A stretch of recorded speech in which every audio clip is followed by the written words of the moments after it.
أقبل شهر رمضان، شهر الخيرات، شهر البركات. أقبل شهر رمضان، شهر العتق من النيران. شهر رمضان الذي أنزل فيه القرآن هدى للناس وبينات من الهدى والفرقان. إن الحمد لله نحمده ونستعينه ونستغفره ونعوذ بالله من شرور أنفسنا ومن سيئات أعمالنا. من يهده الله فلا مضل له ومن يضلل فلا هادي له، وأشهد أن لا إله إلا الله وحده لا شريك له، وأشهد أن محمدا عبده ورسوله صلى الله عليه وعلى آله وسلم. أما بعد، فإن أصدق الحديث كتاب الله، وأحسن الهدي هدي محمد صلى الله عليه وعلى آله وسلم، وشر الأمور محدثاتها، كل محدثة بدعة، وكل بدعة ضلالة، وكل ضلالة في النار. أما بعد، السلام عليكم ورحمة الله وبركاته.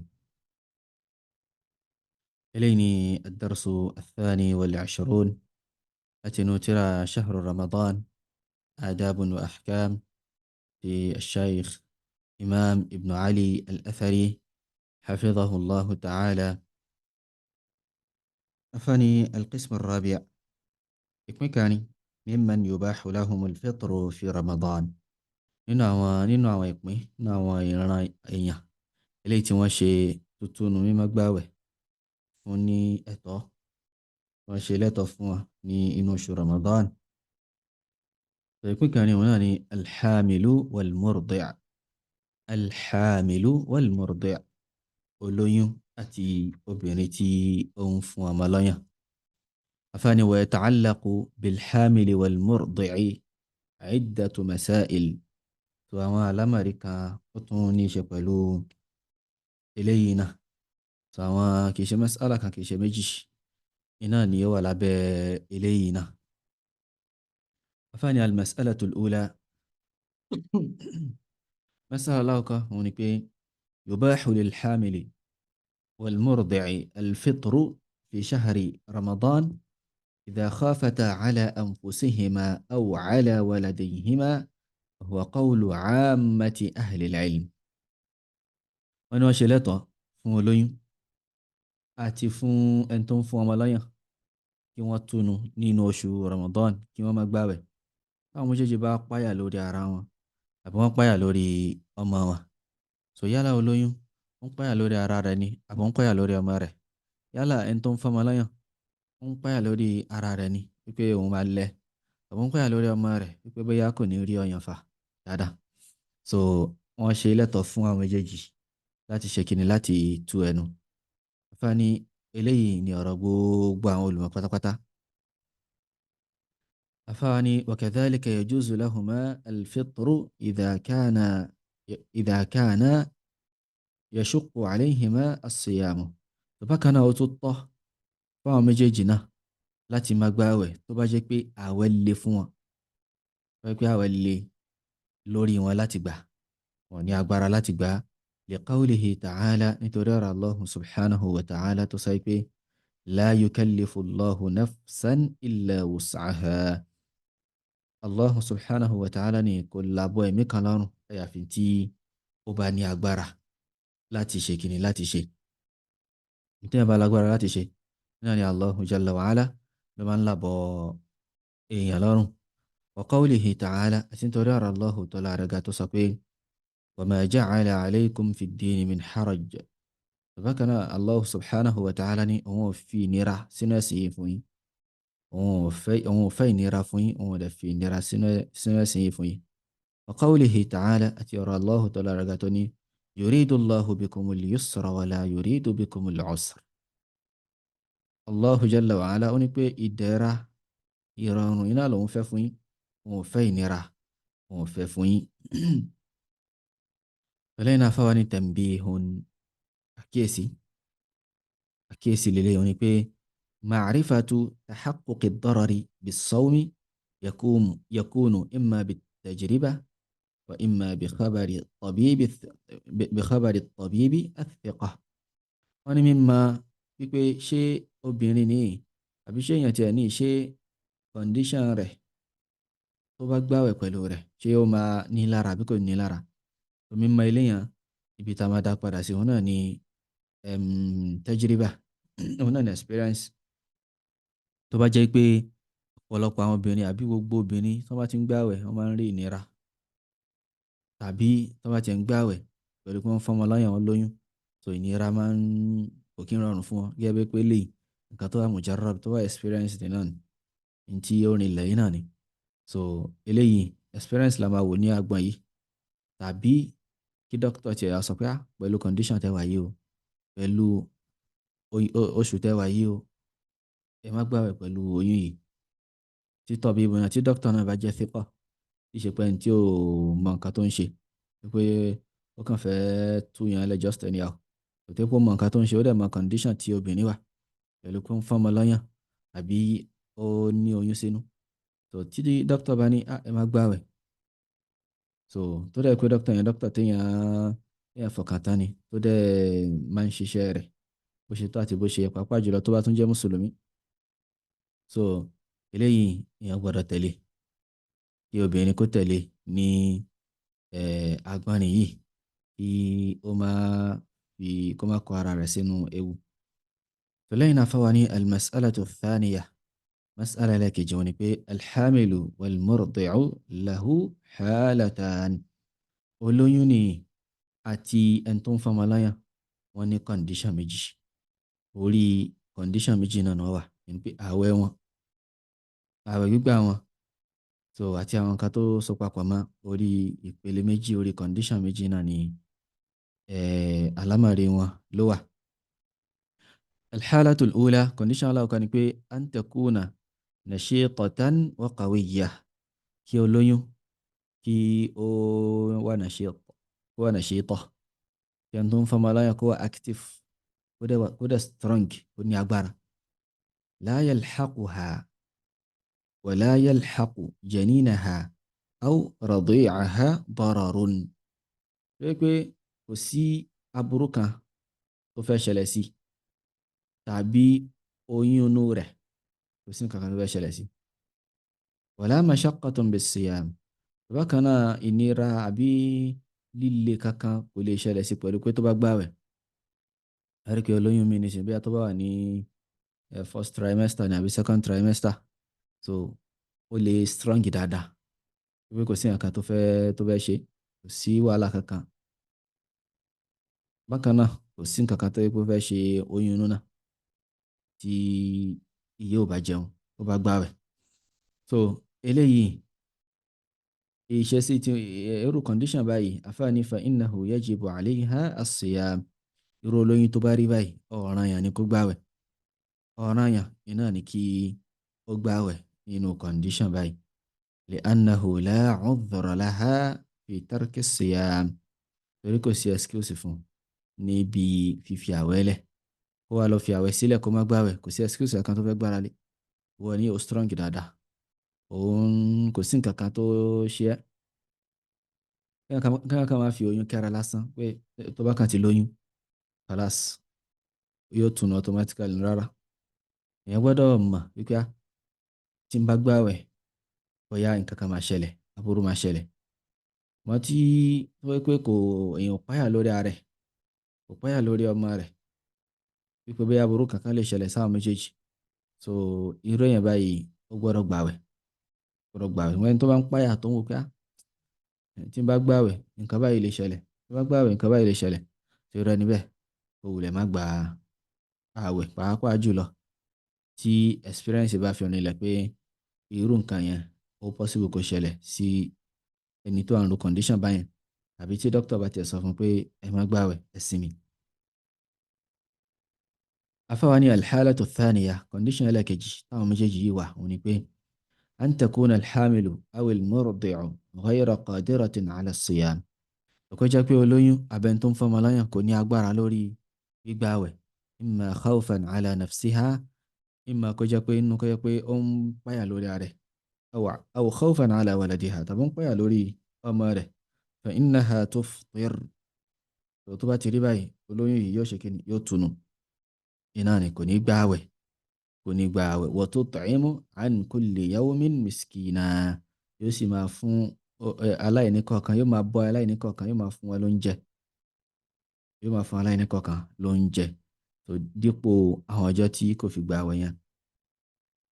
الثاني والقول بأن الحامل أو المرضعة تطعم ولا تقضي هو قول سعيد ابن جبير وسعيد ابن المسيب وقتادة والقاسم ابن محمد وإسحاق ابن راهوية. àfáàní ọ̀rọ̀ tá a sọ yìí wípé olóyún tàbí ẹni tó ń fọmọ lọ́yàn wọ́n á bọ́ọ̀yàn ni wọ́n ò ní san àwẹ̀ padà wọ́n á bọ́ọ̀yàn ni wọ́n ò ní san àwẹ̀ padà. ọ̀rọ̀ yìí òun ni ọ̀rọ̀ Sa'id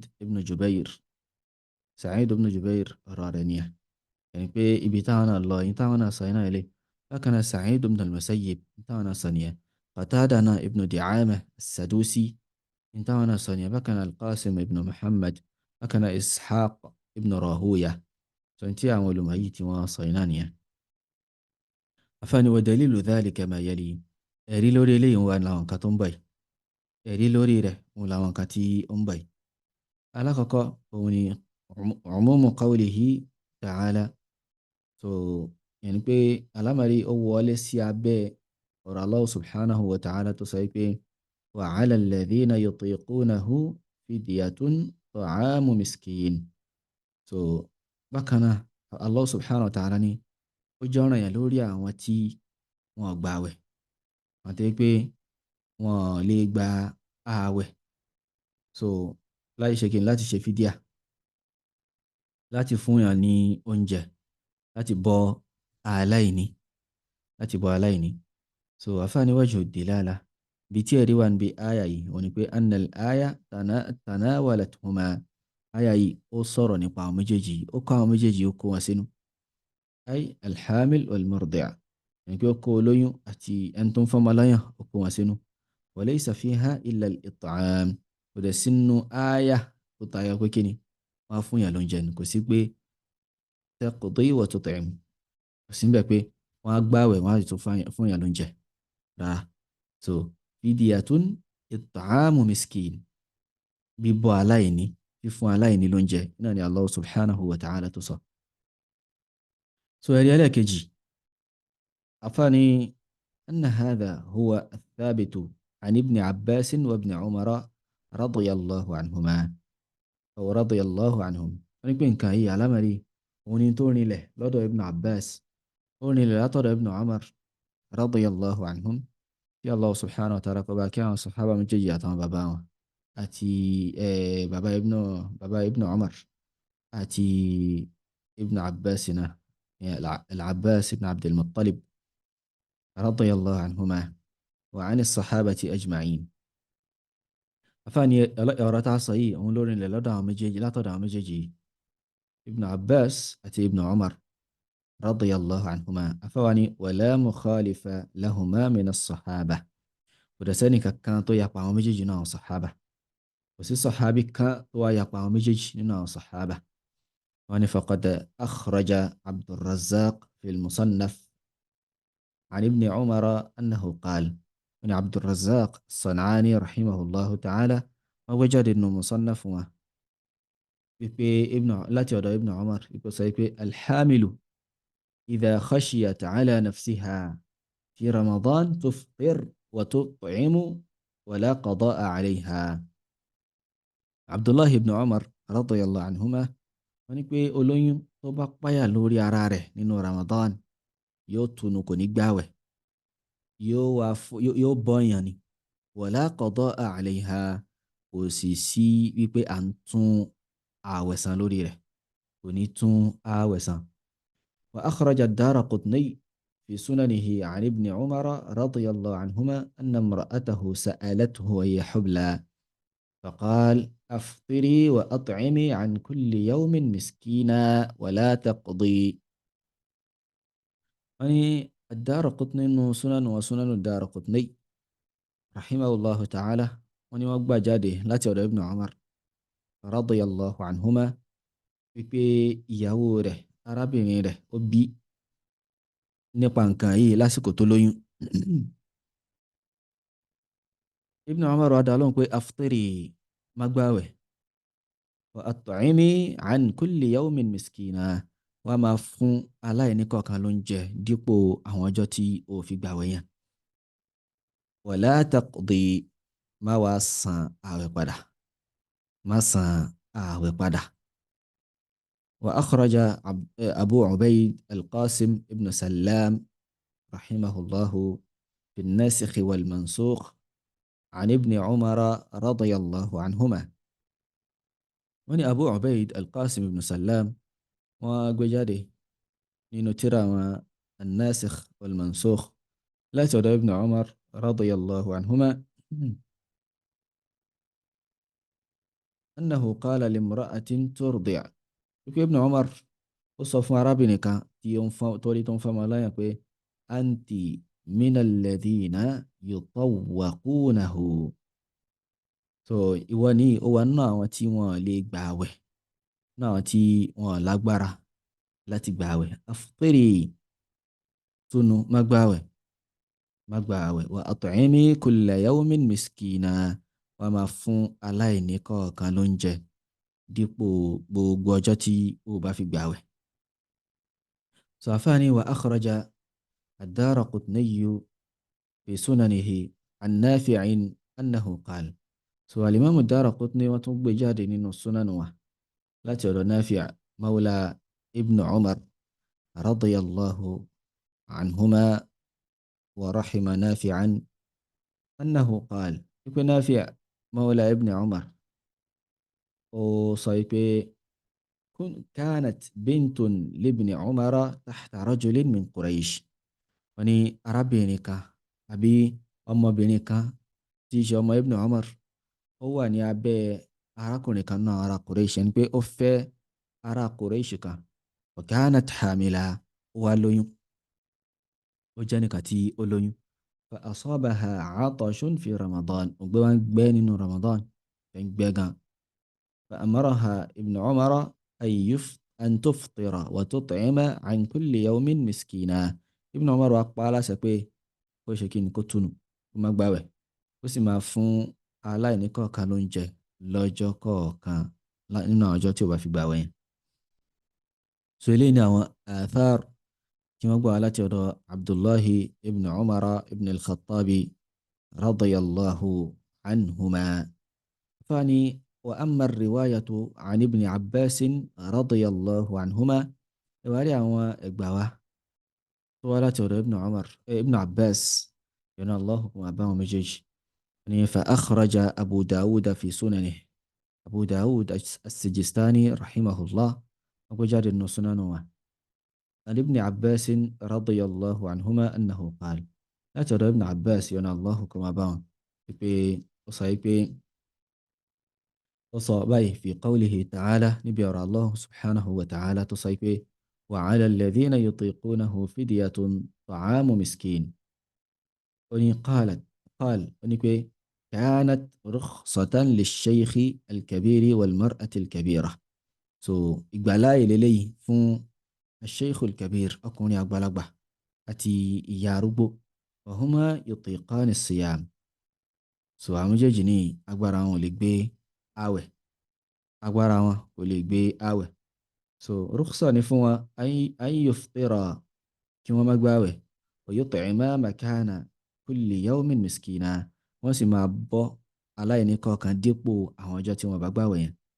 wal hubla wal murdi' idha khafata ya'ni ala awladihima aftarata wa at'amata. Ibn Abbas sọ pé àtolóyún àtẹ̀ntó ń fọmọ lọ́yàn tí wọ́n bá bẹ̀rù, ẹni pé tí wọ́n bá bẹ̀rù lórí àwọn ọmọ wọn, aftarata wa at'amata, wọn àwọn náà ní gbààwẹ̀, wọ́n á dẹ̀ fún èèyàn lóúnjẹ, wọ́n á bọ́ àwọn aláìní. afáwa ní wa tafsiru as-sahabi idha kana lahu ta'alluqun bisababi nuzuli aya yakunu lahu hukmu al-hadith al-marfu'i ila an-nabiy sallallahu alayhi wa ala alihi wa sallam. wọ́n ní tafsiru sahaba ní tafsiru tí sahaba bá ṣe fún aya. so tó bá ti ní í ṣe pẹ̀lú ìdí tí aya tó fi sọ̀kalẹ̀, so yóò máa gba hukumu hadith eléyìí tí pé a sọ nípa rẹ̀ pé anabi sallallahu alayhi wa sallam ló sọ àbí wọ́n gba nǹkan yẹn wá látọ̀dọ̀ anabi sallallahu alayhi wa ala alihi wa sallam pàápàá jùlọ àbí kódà ké pé wọ́n mẹ́ńṣán pé látọ̀dọ̀ anabi sallallahu alayhi wa sallam kí sàhábì sọ ó má mẹ́ńṣán anabi sallallahu alayhi wa sallam hadith yẹn ìdájọ́ pé anabi sallallahu alayhi wa sallam ló sọ irú ẹ̀ ní iná ní nǹkan náà gbà yẹn pé tafsir yẹn ìdájọ́ pé anabi sallallahu alayhi wa sallam ló sọ iná ni ó máa gbà torí pé sàhábì ni ó máa eléyìí sábàbí nùzúl náà la pé ìdí tí àyà fi sọ̀kalẹ̀ ìdí tí àyà tí ó fi sọ̀kalẹ̀ so àwọn ọmọ kí ni kan tó ṣẹlẹ̀ kí ni tí ó ń ṣẹlẹ̀ lọ́wọ́ tí àyà tó fi sọ̀kalẹ̀ wọ́n wá pẹ̀lú anabi sallallahu alayhi wa ala alihi wa sallam ní àsìkò tí àwọn àyà tí náà ti ń sọ̀kalẹ̀. فكان عفاني وأخرج الدارقطني عن ابن عباس رضي الله عنهما أنه كانت له أمة ترضع فأجهضت فأمرها ابن عباس أن تفطر وتطعم ولا تقضي. الإمام الدارقطني رحمه الله وأنتم بجال لا ترى ابن عباس رضي الله عنهما أني أربنك ẹrúbìnrin kan tó wà lábẹ́ rẹ̀ tí ó wá ń fọmọ lọ́yàn so ó wá jẹ́ pé inú àwẹ̀ ó ń gbá àwẹ̀ lọ́wọ́ ìnira ṣẹlẹ̀ sí orí ìnira tàbí pé ọyàn rẹ̀ dá kò rí ọmọ fún lọ́yàn mọ́ ọmọ ò wá àbí ọyàn ò wá omi ò jáde lọ́yàn rẹ̀ so àfáàní wọ́n ní pé fa amaraha ibnu abbasin an tuftir Ibn Abbas wa pa aláṣẹ pé kí ó túnu ọtún tẹ̀yìn ó dẹ̀ bọ́yàn ó bọ́ aláìní wala taqdi ó dẹ̀ máa san àwẹ̀ náà kó máa san padà. bákan náà afáàní wa akhraja aydan ad-Daraqutni an Ibn Abbas radiyallahu anhuma so alimami ad-Daraqutni wọ́n tún gbé jáde again látọ̀dọ̀ Ibn Abbas yọ̀nà Allahu kò máa bá wọn méjèèjì annahu qala wípé ó sọ pé أنه قال لأم ولد له حبلى أو ترضع iko sọ fún ummul walad ẹrúbìnrin kan tó bímọ fún so tí ẹrú bá wà lábẹ́ èèyàn tó bá bímọ wọn kì í pè ní ìyàwó wọn pè wọn ní ummul walad ummul awlad tàbí ummul walad ìyá ọmọ iná ìyá ọmọ so ẹrúbìnrin tí ó bímọ fún yìí ó sọ fún ní wọ́n sọ pé hubla ìmọ̀ pé arábìnrin yìí ó lóyún lásìkò yẹn ó tọrọ bẹ́ẹ̀ tàbí pé kó ń fọmọ lẹ́yìn lọ́wọ́ lásìkò yẹn so Ibn Abbas wọn sọ fún pé anti minal ladhina la yutiquna as-siyam so ìwọ ní ó wà nínú àwọn tí wọ́n lè gba àwẹ̀ tí wọ́n ní agbára láti gba àwẹ̀ látara condition tẹ́wà alaykil jaza ó gbẹ̀san wa laysa alayki al-qada ṣùgbọ́n kò sí bùkátà sí kò ṣe kíni kò san padà alayki al-jaza mímọ̀ pípín tó gbà lérò pẹ̀lú al-jaza oníbi wọn ni pé al-it'am so yẹn ni pé òun bùkátà láti bọ́ọ̀yàn ni wa laysa alayki al-qada kì í dẹ̀ ṣe ọ̀ràn yẹn lórí rẹ̀ láti ṣe kíni láti san padà iṣẹ́ ọ̀ràn yẹn láti san ààwẹ̀ padà. wọ́n ní wa fi riwayatin lil Bayhaqi annahu qala nínú ẹgbàá kan nínú ẹgbàá mi tí al-Imam al-Bayhaqi rahimahullah táwọn gbé jáde torí pé Ibn Abbas sọ pé Abbas radiyallahu anhuma sọ pé al-hamilu wal-murdi'u idha khafata aftarata wa at'amata makana kulli yawmin miskina. olóyún àti ẹni tó ń fọmọ lọ́yàn tí àwọn méjèèjì bá páyà wọ́n páyà lórí ara wọn àbí lórí ọmọ wọn aftarata wọn tunu wọn ní gbààwẹ̀ nínú oṣù Ramadan wa at'amata makana kulli yawmin miskina wọn wá bọ́ aláìní kọ̀ọ̀kan dípò àwọn ọjọ́ tí wọ́n fi gbààwẹ̀ yẹn wọ́n á bọ́ aláìní kọ̀ọ̀kan dípò gbogbo àwọn ọjọ́ tí wọ́n fi gbà yẹn. So lẹ́yìn náà àfáwa ní al-mas'alatu thalitha, alámàrí ẹlẹ́kẹta eléyìí tí ó gbẹ̀yìn bẹ́ẹ̀ òun ni pé idha aftarat al-hamilu aw al-murdi'a, tí olóyún abẹ́ni tó ń fọmọ lọ́yàn tó bá túnú nínú oṣù Ramadan gẹ́gẹ́ bá yìí sọ síwájú yìí, tá a sọ pé yóò bọ́ yàn ni kò ní gbààwẹ̀ padà yìí. àfáàní fa innal it'ama yakunu wajiban ala man tajibu alayhi nafaqatul walad. bí bọ́ yàn tá à ń sọ yìí, fífún yàn lóúnjẹ yìí yóò máa jẹ́ ọ̀ranyàn lórí ẹni tí bíbọ́ ọmọ, nínáwó lórí ọmọ tí wọ́n ń gbé lọ́wọ́ àbí èyí tí wọ́n ní oyún rẹ̀ sínú. ẹni tí máa bọ́ ọmọ náà tó jẹ́ ọ̀ranyàn lórí ẹ̀, òun ni bíbọ́ yẹn òun ni nǹkan yẹn jẹ́ ọ̀ranyàn lórí ẹ̀ náà. so obìnrin lóyún fún mi gẹ́gẹ́ bí ìyàwó mi, àbọ̀ ń gbé ọmọ mi lọ́wọ́, kò ní gbààwẹ̀ lápèjù àbí kò gbààwẹ̀. bíbọ́ yẹn tá a sọ pé ó máa bọ́ yẹn èmi tí mo jẹ́ ọkọ, tí mo jẹ́ bàbá ọmọ tó ń gbé dání, tí mo ní oyún tó wà nínú rẹ̀, èmi ni màá ṣe kíni? èmi ni màá san, èmi ni màá pèsè fún láti ṣe kíni, láti fi lè bọ́ aláìní eléyìí tó fẹ́ bọ́, èmi ni màá pèsè fún. so yóò kàn jẹ́ pé kíni à ń ṣe, èmi ò máa ṣe so pẹ̀lú àníyàn pé òun ló ṣe kíni, òun ló ń tàbí pé èèyàn kàn pèsè owó fún lásán àbí pé nǹkan báyìí lẹ fẹ́ lò ní. so ráìsì lélẹ́yìí àwọn aláìní tẹ́ bá gbé fún, ráìsì lélẹ́yìí ẹ ṣe kẹ fún àwọn aláìní, nǹkan báyìí náà lélẹ́yìí tó tí a fà ń sọ yìí náà lélẹ́yìí. ìṣe pé obìnrin láwa sọ pé òun ni kó lọ wá owó lọ́wọ́ ara rẹ̀ kó fi ṣe kí ni, kó fi bọ́ aláìní. àfààní ẹni tí ó lọ́mọ, ẹni tó lóyún inú tó jẹ́ ọkọ, òun ló ṣe kí ni, òun ni nǹkan yẹn jẹ́ ọ̀ranyàn lórí rẹ̀. ní li anna al-kaffara huwa al-it'am, torí pé kàfàrà ìtanràn yìí tí í ṣe bíbọ́ yàn yìí wajaba alayha bi sababil walad, ó jẹ́ ọ̀ranyàn lórí rẹ̀ nítorí ọmọ ni, nítorí ọmọ náà ni kàfàrà yẹn, ìtanràn yẹn fi wà lọ́rùn rẹ̀, la bi sababiha, kì í ṣe nítorí tiẹ̀ gangan. tó bá wà tí ò lọ́mọ lọ́wọ́, tí ò lóyún, yóò gbààwẹ̀ nọ́mà. ṣùgbọ́n nísìnyí báyìí ó ti ṣe kí ni, ọkọ rẹ̀ ti fún lóyún, ọkọ rẹ̀ ti ṣe wà bíi pé kó bímọ kó máa tọ́mọ lọ́wọ́.